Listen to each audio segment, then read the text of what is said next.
Yeah. Well, there was just so many, Yeah. right? Like Edison screwed him, Yeah. So and much. because he made the AC motor, like he invented the AC Yeah. motor, like Yeah. every electric vehicle or Yeah. any kind of moving thing, He did. right? Yeah. Basically, any electric motor ACDC. you can go to Tesla. But And yeah, like totally weird circumstances behind yeah. everything. And so But the when dude loved pigeons, so I mean, well, who I'm uh, saying, man, like I tomato, said, tomato, scientists tomato, that man. and people that smart are you know So, anyways, not well adjusted. if you take his zero, yeah, exactly. If you take his 0 point energy inventions, combine it with the Hmm. electric universe theory, combine it Hmm. with the layouts of the pyramids in Egypt, as well as the layout of the pyramids that are on Mars, to harness the ley lines, it Hmm. absolutely all falls together that those pyramids in Egypt, they are not burial chambers, they are power plants.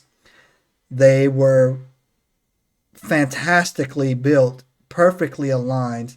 And for people who don't know why they say they're power plants, it's because underneath those pyramids was water, and that water source would cause the pyramids to vibrate. The pyramid you see now is not what those pyramids were. Those pyramids were smooth Yeah, it had limestone on the outside and it had some and type of a crystal golden.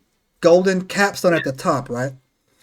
Yeah. And what it would do is it would shoot energy into the atmosphere, and the obelisks that we built all around the planet would pull that energy out Back down. back down to the Okay. earth. And all you had to do to have electricity is be walking around. Tesla showed, and they can do it now, where Yeah. you can He hold a did the light bulb Warden. in your hand. That Yeah, was his Wardenclyffe thing, right? yeah, Where he was building basically broadcast energy. yeah. You don't need a plug, right? And that's what's on Mars, right? And so when you roll it back in, because I know everybody's watched every one of our podcasts. You roll that back into the you roll back in you roll that back into the clay tablets theory, and it's absolutely the Anunnaki. They would do the exact same thing there. They would do the exact same thing there that they did here. They built those power plants. What if it wasn't a power plant? What if it was a communications facility, What if like a it? communications Well, array? in theory, it would be both, right? Because I'm not sure what it would take for quantum entanglement to take place, right? Where instantly communication cross. I know Well, you're familiar okay. with that, So here's what we know, right? right? We can do that now. Right. We can entangle two photons, Right. and whatever happens to this photon over here, this one happens to this one over here, right? They Regardless call of it distance, enigmites. Regardless of distance, right? exact. Yep. Uh, and so Einstein called it spooky action at a distance. Right. And so it's been they're not nobody really quite understands how it works, Mm-mm. right? Like it's one of those things, part of quantum theory, that's kind of like still like we see it and we can measure it and we know it's there, but we don't understand it. I can tell you why they don't get it too. Why is that? Because it's alive. It's alive. It's alive. We're Okay. connected. Everything's connected. Everything's connected. Scientists can only think that okay, everything is inanimate.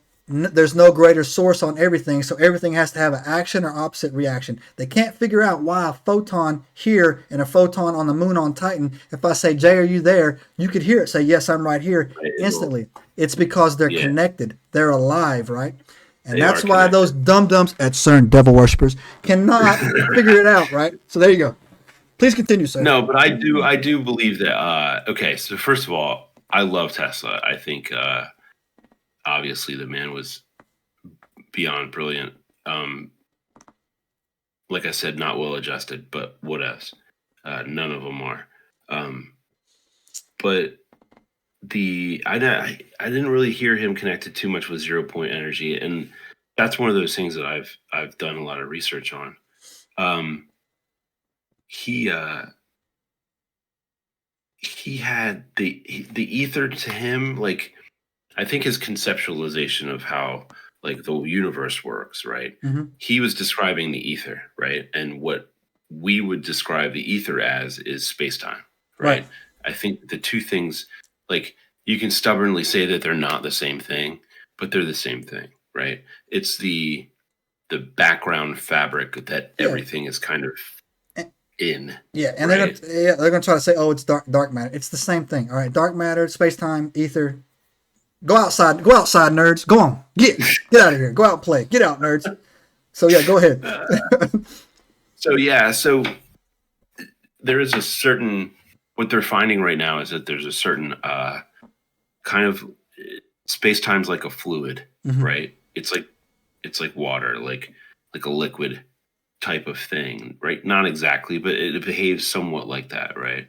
And so when you spin something in water, right? It's even no. You're right, man. It's because they refer to it as in waves.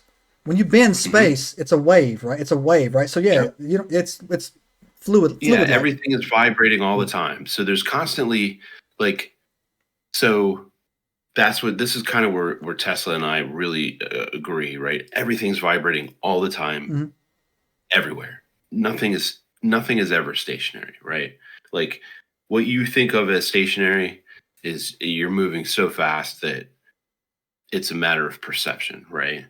Like we are literally on a ball of rock spinning around a giant fusion reactor, and a large enough rock could come and knock us out at any moment in time, right? Like this is all very precarious to begin with.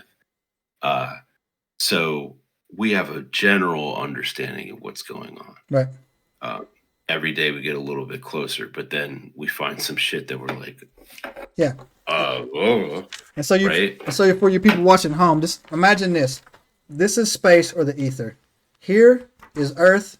Over here is Alpha Centauri, 20 bazillion quadrillion miles away.